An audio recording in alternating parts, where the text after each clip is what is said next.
The directorial scope on this is worth the price of admission alone. I'll say that off the top. I am recommending this film. I'll just throw my cards out there, or I'll throw my dice, or I'll roll my cards. Thank you, everybody, for that. But when you look at the film, right, in IMAX, it just looks like cinema. I can't argue that. That's not the issue. None of PTA's films have ever not looked exquisite. You ask me what's my favorite PTA film, as I say this is one of his lower films. I mean, without question. Number one, and it doesn't even take me a second to get there, is The Master. Okay? This is several notches below that. Okay? Why? Because it is a very tonally, messy, and goofy screenplay, right? The revolutionary Antifa. Think of them as being an Antifa, okay? And you've got Leo, and he is in the group, and they're fighting ICE, and it's this long 16-year epic, right? From the beginning to when the daughter arrives 16 years later. I don't want to get into the specifics because I want you to see the film, because it's a film that I want to discuss with you coming up on Sunday night on the Sunday Evening Spectacular, because there's a lot to talk about. So I don't want to ruin it. Never do on these films unless I think it is unsalvageable and you should stay far away from said film. That's not how I feel here tonight as we do this MMTE. But when you're trying to do something that is so heavy on the drama, right? Anti-government, anti-establishment, French 75, Viva the Revolution. All of that is drama. Yet, PTA undercuts so much of that with some really odd choices tonally, including cringy dialogue and character names. One of the characters in this film is referred to as Jungle Pussy. And I'm like, don't. Why? Why are we doing this? Don't. But that was bad when I first heard it. Later, when the white supremacist group is unveiled, the Christmas celebration, what they call Christmas surprisers, whatever, you'll see the bad white guys. You get one of the characters in the meeting saying, so the pussy's gone. And then someone goes, yeah, we're all out of pussy. I'm like, oh, man. The fact that Paul Thomas Anderson thinks this is funny and even remotely, like, laughable, it's cringy.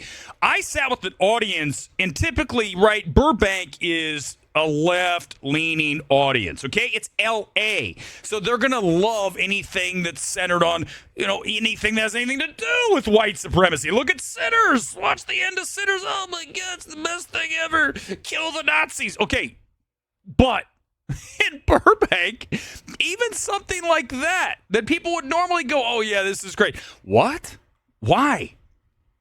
The name of the farm that they raid is something like Chicken Cluckin' something. It's bad.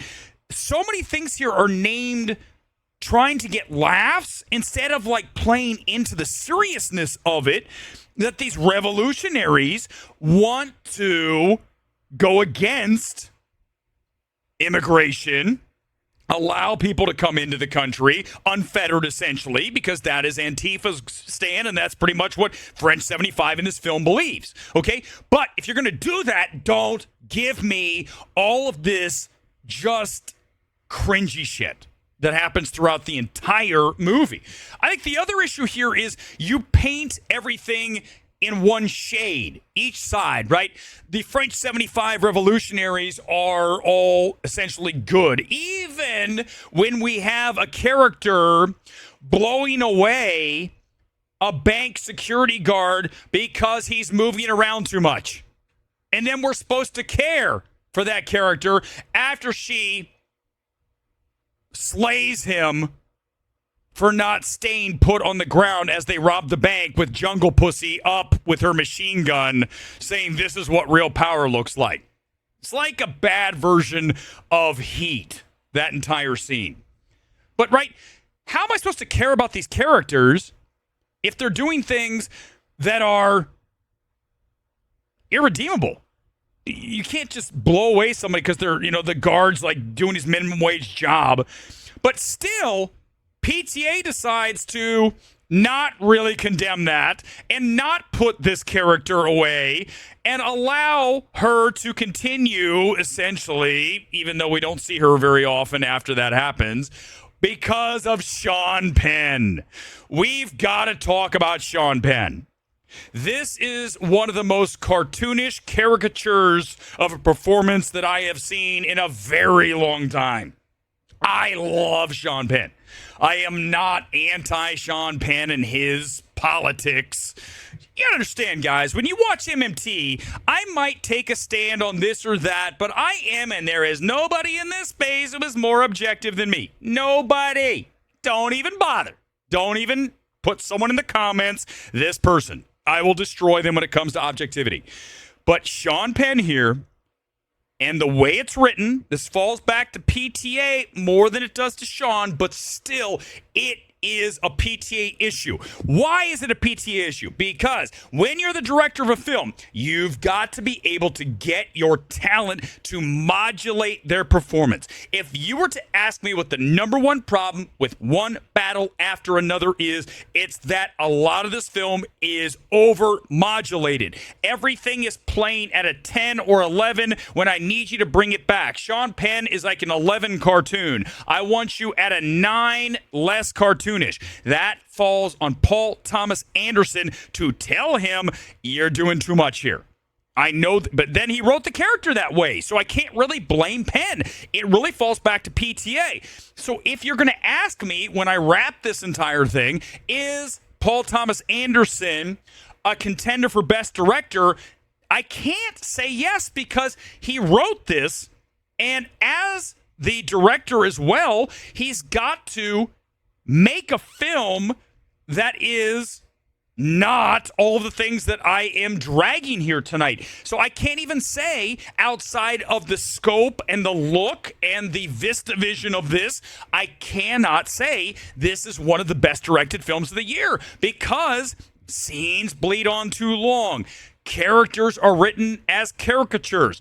You have, again, the one painted, everyone in the military and police is awful, okay? Right? ACAB. All that stuff. Very clear that everyone who's involved with the military here or the police is out to kill you, is out to get you, right? That's very much there, okay? So again, you got to layer this stuff. You go back and look at Heat. We're talking about Heat, right? This has some threads of Heat. Heat's a hell of a lot better film than this. Come on, guys.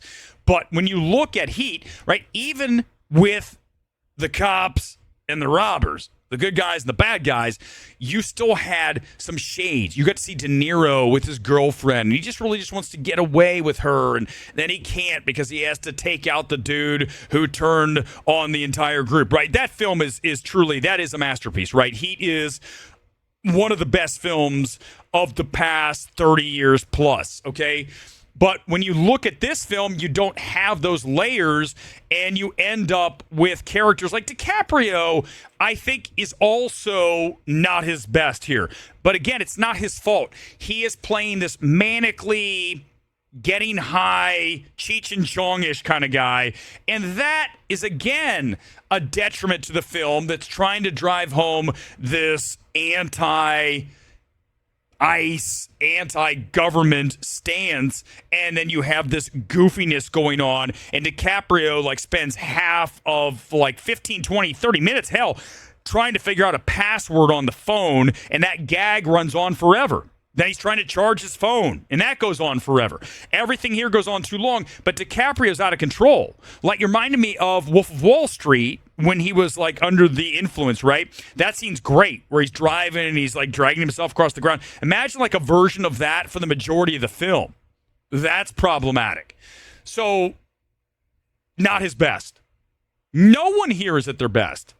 Nothing in this film is at its best. There's not one element of this film that is at an extremely elite level. Outside of the scope is the best thing about this film. It's why we gave it the only thumbs up I have here tonight. The other thing I do not like is the score.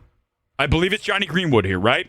I didn't even look because I don't care. I'm not supposed to evaluate a score based on who scored it. If I did, I would have thought that Ludwig's score for Sinners was great because I was Ludwig. It's not. Bad. That Sinners score. Sinners is a fucking disaster. I'm not going to play games anymore with that film. That film's bad. That's a bad film. This is not as bad. I do not hate this film. The score's coming up in a minute. But I want to give you an example of what it's like watching this film because I downloaded what this sounds like throughout the entire film. You guys ready? Here it is. I'm going to do the rest of this stream, or at least this review, with this in the background because this is what you're listening to for at least 45 minutes straight. When DiCaprio is trying to remember the password on the phone and trying to remember to charge his phone and to try to get close to his daughter who has a tracking device so when the two are paired together, they'll play a song. This script's bad. Holy shit, man. The more I think about it, oh, this is a bad script. This is really bad. I should have done the whole reaction like this. I really fumbled tonight. Can we go back and start over? I'm going to go back and just restart the whole thing. MMT score 77%. And you're going to be like, what? Why is it so high? Because it's the weirdest film and that I don't hate it, but it's nowhere near the masterpiece. The every frame's perfect. Oh my God, everything is just as great as it could be. That's insanity.